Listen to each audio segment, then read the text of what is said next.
Is this what happens when you go behind my back? Now, you know, this series is getting some comparison to that of Yellowstone. Do you see maybe a little bit of similarities there and why there's that comparison? I never saw Yellowstone, so... You haven't? I never saw The Sopranos, never saw Breaking Bad. I think the last show I saw was Cheers. Oh my gosh, Sorry, dude. I don't get out much. That's okay, Pierce. We'll break it down for you. Instead of cowboys in Montana, there's gangsters in London. Like Costner, Pierce is the man who will stop at nothing to protect his own. I'd go to the death for him, yes, or any of them really, but it's a pretty mangled family. The Guy Ritchie crime series is streaming now on Paramount+. Tom Hardy plays the Fixer, similar to Cole Hauser's Rip, and he's married to Downton Abbey's Joanne Froggatt. He sort of knows where all the bodies are buried. I'm not sure what we were really arguing about. So you don't remember?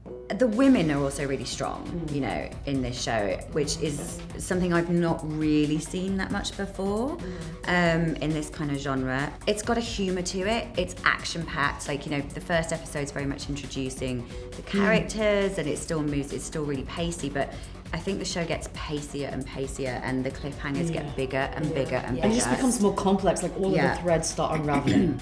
Change your plan. It's very violent, it's very perverse. As the show develops, you start to see that this family's an unusual family, and it's good fun. If he wants to about in any way, and you get a chance, you take him. This family that are unhinged and chaotic, and not particularly likable at times. Right. With the choices that they make. Yellowstone's the same.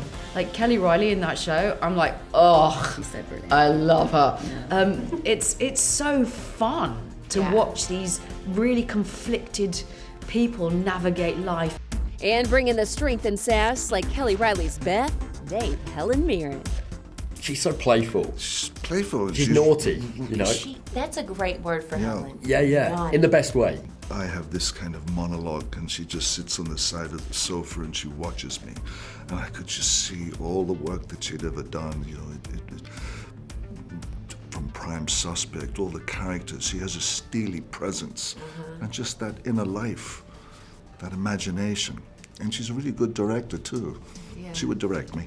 Of course she would. Because they were good ideas. I thought, well, that's a really good idea. I'll do it like that. I love it. You know, so there's no ego involved. She's amazing. She's amazing. Yeah. Everything you would want her to be, she is. Yeah. Yeah. I mean, Helen's been, I haven't told Helen this, is quite embarrassed, but Helen has literally been one of my idols in terms of like, if you could ever say what career, you know, whose career really inspires you, I've always said Helen. Wow. So I was slightly apprehensive to meet her, not because I was apprehensive about meeting her, but I wanted her to live up to my expectations. And she does. And she totally surpassed all my expectations. She is the most generous-hearted, fun, brilliant, down to earth. And her work ethic woman. is just everything you'd want it to be. I mean, she's always the first on set. Really. She cares beyond. Tell me this, Anson. Who's the most terrifying? Who's the more terrifying mobster?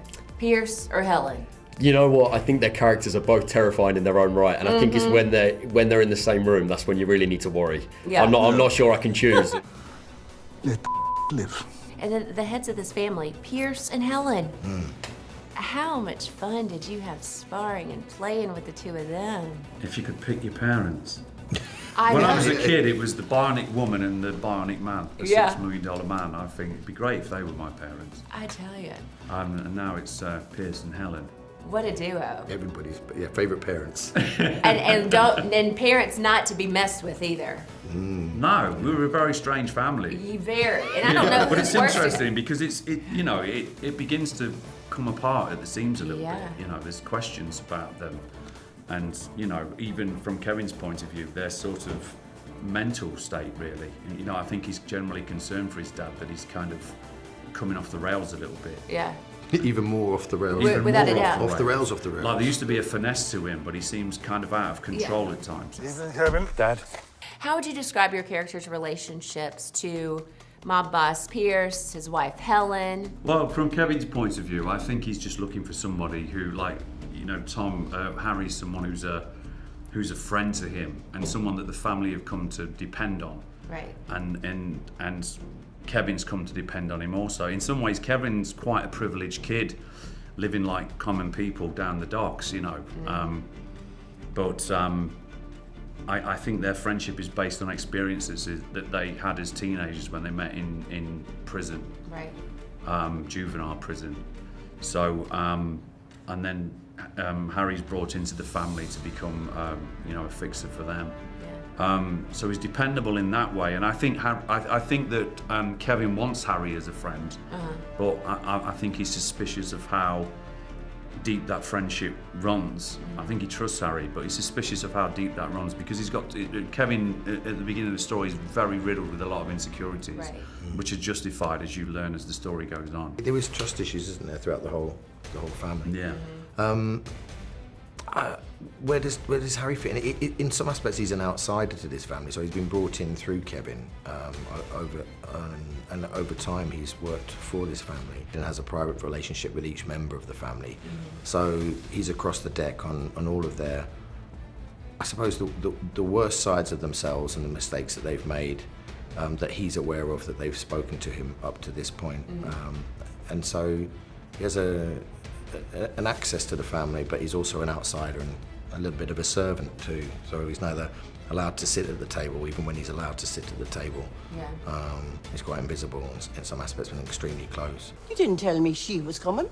Oh, my mistake. Is that your pet name for her? I'm the daughter of the family, and I mean, me and Maeve have a sort of go head to head.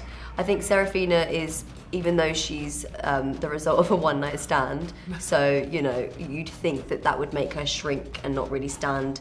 She takes up more space because of that. Yeah. Which is the slight problem when it comes to Maeve. Which is a huge problem. The matriarch is not happy. It's been a minute since we've seen you in a TV series. So what was it about this one in particular? Well, it was Guy Ritchie's work. I love his films and I love his TV work. And the writing on the page was so strong. And being able to go back to London and to have a life there. And, so there was so many ingredients. And Helen and I had worked last summer on a movie called The Thursday Murder Club. So she said, "Are you going to do Mobland?" I said, "Yep, I want to do it." And she said, "Okay, I'll read it." And she called me up and she said, "I'm in. I want to do it." So I was over the moon because she's such a magnificent actress. And the two of you together, whoa, what a duo, let me tell you. Power couple. Truly, and it's like, don't mess with those No. two. Now, you are playing a fixer in this. Yeah. If you were to have someone to come in and fix issues in your own life, what's the first thing you'd want to have them fix? Paddy. No, Tom, you ain't wiggling out of this one. Tom. You want them to fix me? No. Is it possible? Just say the plumbing and we can move on. Absolutely, yeah. Someone to fix the plumbing would be lovely. Mine would be my closet, if I'm honest. Can you just fix my closet for me? I'd really appreciate that. I don't want to fix anything about me. It's taken me a long time to get to where I am right now. I really. like that answer. Yes, thank you are very much. perfection. I wouldn't say perfection, but I'm Pretty close comfortable to in my it. own skin.